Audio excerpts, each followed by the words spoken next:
Hello, and welcome to another episode of The Heart of CX. I'm Joanna Palmer, and with me, as always, is Max Ball. Hello, Max. Hello, Joanna. How are you today? I'm doing well. How about you? I'm doing well. It's getting late in the year, but it's still nice and sunny, so it's actually kind of hot outside. It's gorgeous here, and I heard a rumor that you went on a field trip, and then maybe we could talk about it. I did. I did. So last week, I went to a contact center for the first time in 19 months. Shut the door. Right? It was so exciting. As we sat here and talked about contact centers here for the last 18, 19 months and what life would look like after we emerged from this pandemic and what that would look like, actually sitting in a contact center side by side with agents really had me rethinking the work from home that we've Really? been talking about in terms of, does it make sense for 100% of the time for 100% of the reps to work from home? And you know what a proponent I am of that. It's, Right, hey, you right. don't need brick and mortar. Okay. So I have theories what you saw, but I want to hear share a Yeah, little bit what happened, what you saw, what was going yeah. on. So some of the observations was just sitting in the seat there in the contact center and being able to hear all of the other customer conversations around me. You forget about some of those things of learning by proximity. So learning from others, hearing those other conversations between the lulls of phone calls, even over the lulls of, or even over the phone call at points, and all of the various insight you get from just hearing some of that conversation around you. Uh, So so is that a benefit to the agent because the agent's got some downtime between calls and they can kind of eavesdrop? Because obviously, when I'm on a call, I can't be listening to your call. right. Or is this more you're thinking the managers and the supervisors being able to get a pulse?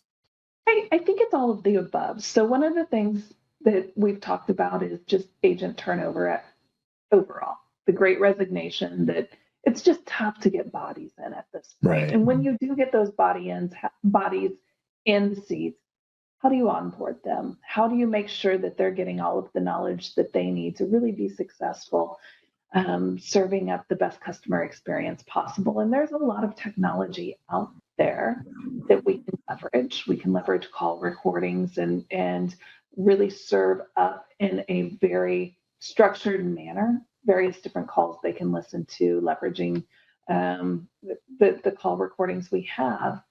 But there's also something to be said about just listening to your peers around you, hearing just the Mm. regular buzz of the day, seeing that you're not the only one that's taking back to back to back to back calls, or seeing that you're not the only one that is sitting around idle. You Or get that. probably just seeing the agent, hearing another agent get off a call and go, Yeah. just being able to hear that once in a while.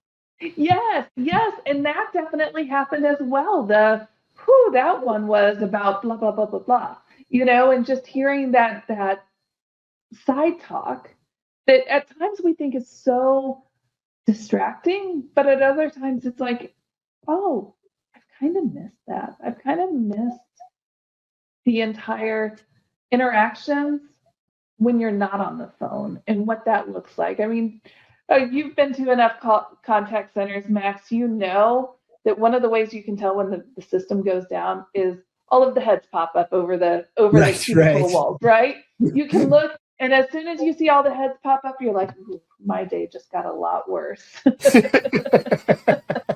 Yeah, the little prairie dogs have peeked up. Yeah, yes, yes. So that's one of the things, just onboarding the new reps. And I think we've got a ton of technology, a ton of things we've learned here over the course of the last 18, 19 months.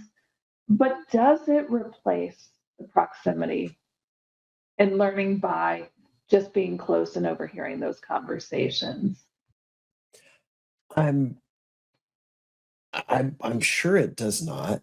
I don't see how it could, because, and there's the other element of proximity is water cooler chat, or being in the break room and just the 3 minute. I when I was at Ring, the difference between being able to get my boss when he stepped away from his desk for a moment and I was right across from him and I could corner him, and having to find some way to recreate that through a collaboration tool was a universe of difference. What I could do in a 1 minute, hey, I'm going to go, I'll get a cup of coffee with you while you get your coffee. And, what about this? Yes. What about that? No. And I could go weeks without that. So that, that kind of, yeah, there's all those, I've vented about it before, is Apple and everybody else who talks about, yeah, we're designing our space so that people can run into each other, and not saying, oh, by the way, their desk space, now they don't even get a cube anymore. They get a little quarter of a desk, a quarter of a tabletop somewhere. But I do think that's very real. The, walking around, bumping into people, etc. And I hear what you're saying about in the contact center, that makes a ton of sense. Yeah. And while, we talked about the bumping into people, going to the bathroom, and Apple designing their spaces in such a way to make that purposeful, because they're encouraging that collaboration and discussions as they go. And with the contact center, it is that focus on really driving contacts and more of agents in the seat, really being more productive in interacting with the customers. But inevitably, there is something there to be said about those side conversations, about just overhearing things as they happen. The other thing that you brought up there, in terms of just going on a coffee run with your boss just to get that face time, I think about the last 19 months, and I started my job during the pandemic. I have yet to meet my boss face to face in person. So weird.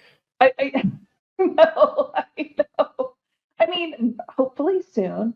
But with that, I think about, okay, as we think about the Great Resignation, as we think about what's happening in this space, there is something to be said about being with somebody in real life, in person, creates deeper bonds and deeper relationships than meeting over video.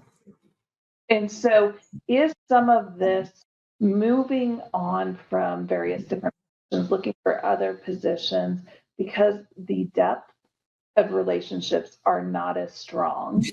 That's an interesting thought.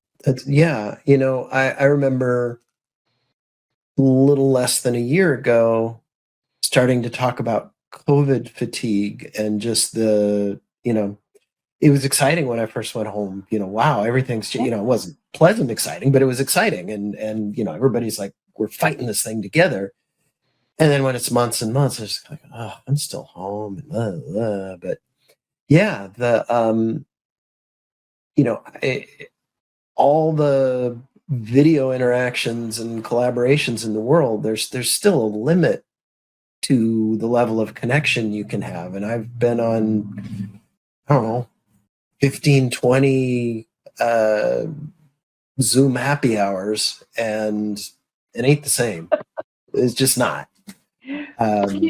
Yeah, it's so funny you mentioned that, Max. I was on one of those Zoom happy hours with trivia, and it's team trying to build those deeper connections. And at the end of the day, I've got a list of things I need to get done yet. And my mind is over there on that list rather than actively connecting, because if you choose not to, you don't, you can more easily not connect on video than you Right. can in person. Right. Yeah, because everything's here, and right now you can't tell that I'm looking at my calendar instead of at you. Right. Yeah. So Okay, riddle me this, Joanna Palmer. What is the right model? Is it everybody back? I have an opinion, but I want to hear yours. I struggle with this one now. I don't think it's everybody back. I think we have to personalize the employee experience just like we personalize the customer experience. And I think that this is really, do I have all the answers? Do I have the right answer? Maybe. I definitely don't have all the answers. I do have an opinion in terms of, I feel like it's not everybody. I feel like it may not be all the time, but I feel like there needs to be those check-ins, for sure, in person at some point. Whether that's hybrid or not, I'm not sure. And I think, some of this is also agent onboarding. One of the things that I heard was it's tough to teach culture remotely. Um, and I hear that loud and clear. I think that we do the best we can, but the best way to teach something, especially culture, is to model it. And so if you're able to see the modeling across the landscape of all of these people in person, that's going to be much different than trying to model it remotely. So I know I didn't give you a very clear answer. I just know what it probably shouldn't look like at this point. What That are makes your sense. thoughts, Max? Yeah. Here's so I'll answer it this way. I see flavors of agents, I guess. I did flavors of employees, and I'll just kind of tick those off and how I think they should be handled. Mm-hmm. I think what you just said is obviously critical. The newbies, they need to be in the office at least 3 days a week for a chunk of time until they're through onboarding and they're really mature, if you will. That's going to make a huge difference.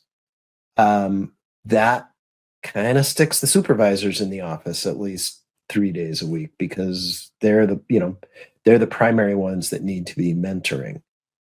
Um, then you run into the overall agent population, and there's a couple of flavors and things there.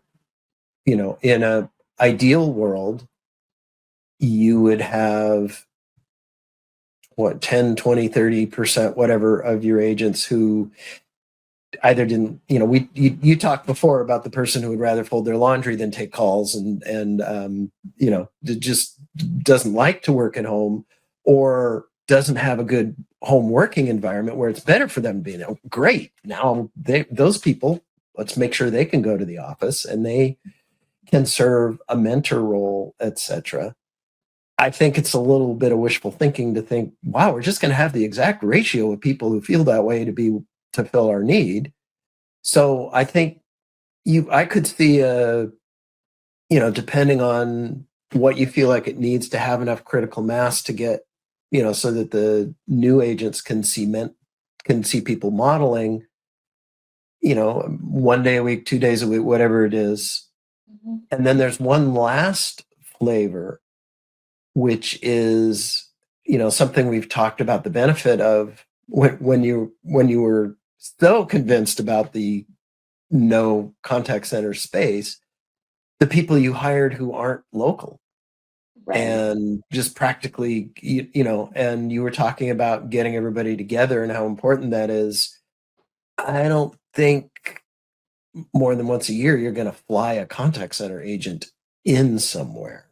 Right. So Right. you're just gonna have to figure out a way that they're gonna be remote, and you're just gonna have to hire really wisely and be careful with them. Maybe bring them in for some onboarding. But so that's kind of my very complex formula for how you solve. And as you were going through that, Max, the first thing I thought of was, how do we have technology help us with these various different groupings of agents? How do we have some sort of AI infused logic of this agent now qualifies for work from home based on all of your various criteria. They have performed at this level, and even when they're home, they're performing at or above that level, and they meet all of the criteria. It's having that automated because it seems like it almost could be very fluid in terms of this group could work from home for this set of, or work in the office for this set of time. They'll qualify for work from home. They may